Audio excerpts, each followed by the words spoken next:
సొలొమోను జ్ఞాన గ్రంథము 7వ అధ్యాయము 1 నుండి 30 వచనముల వరకు. నరులందరి వలె నేనును మర్త్యుడనే, నేనును మట్టి నుండి పుట్టిన మొదటి మనిషి నుండి జన్మించిన వాడనే. నేను నా తల్లి గర్భంలో రక్తమాంసంలో తయారైతిని. స్త్రీతో సుఖమును అనుభవించిన పురుషుని నుండి నేను ఉద్భవించితిని.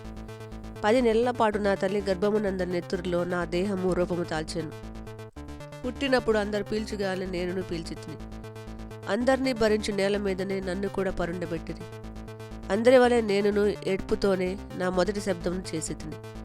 నన్ను పొత్తిగుడ్డలతో చుట్టి జాగ్రత్తగా సాకిరి.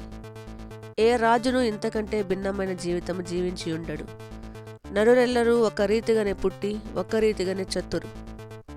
కనుక నేను ప్రార్థన చేయగా దేవుడు నాకు వివేకము ఒసగెను. నేను మనవి చేయగా జ్ఞానాత్మము నా మీదికి దిగి వచ్చెను. సింహము కంటెను రాజదండము కంటెను అధికముగా నేను జ్ఞానమును అభిలషించితిని. సంపదలు దానితో సరితూగ జాలవని గ్రహించితిని. అమూల్య మణులేవియు దానికి సాటి రావని తెలుసుకొంటిని. జ్ఞానముతో పోల్చినచో లోకములోని బంగారమంతా వట్టి ఇసుక ముద్ద, వెండి అంతా వట్టి మట్టి పెళ్ళ.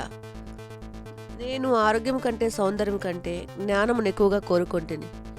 దాని కాంతి ఏనాడునూ తరిగిపోదు. కనుక వెలుతురు కంటే కూడా దానిని అధికంగా అభిలషించితిని. జ్ఞానము నా చెంతకు వచ్చినప్పుడు సమస్త ప్రశస్త వస్తువులను కూడా తీసుకొని వచ్చెను. బహు సంపదను కూడా తెచ్చెను. జ్ఞానమే కొని వచ్చెను. కనుక నేను ఆ వస్తువులను చూచి ఆనందించితిని. ఆ వస్తువులకెల్లా జ్ఞానమే ఆధారమని పూర్వము నాకు తెలియదు.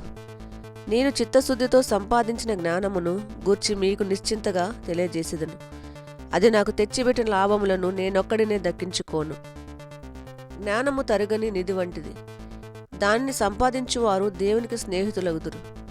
దాని ఉపదేశమును ఆలించువారిని ఆయన మెచ్చుకొనును. నేను దేవుని చిత్త ప్రకారము సంభాషింతునుగాక.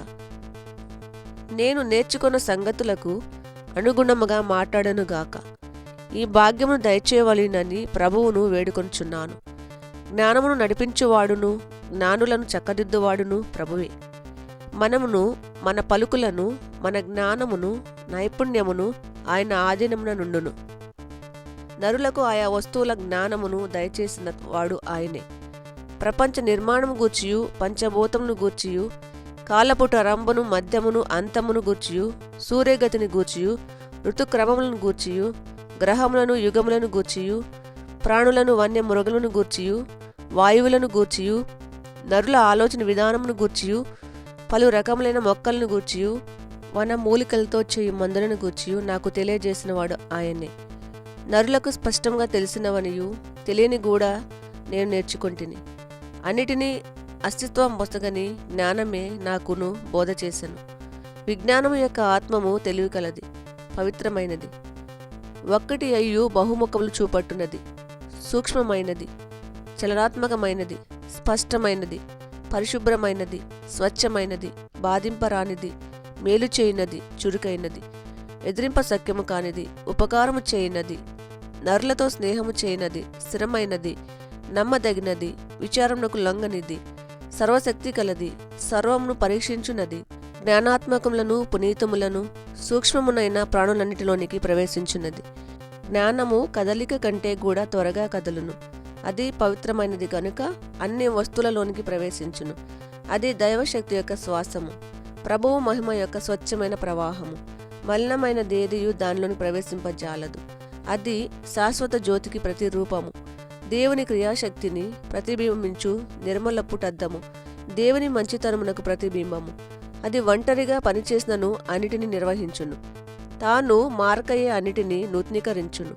అది ప్రతి తరమునకు కొందరు భక్తులలోనికి ప్రవేశించి వారిని దేవుని స్నేహితులుగాను ప్రవక్తులుగాను మార్చివేయును. జ్ఞానము చేపెట్టిన వానికి మాత్రమే ప్రభువు ప్రేమించును.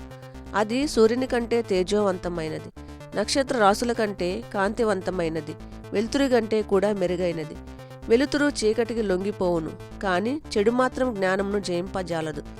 ఇది ప్రభువుని వాక్కు.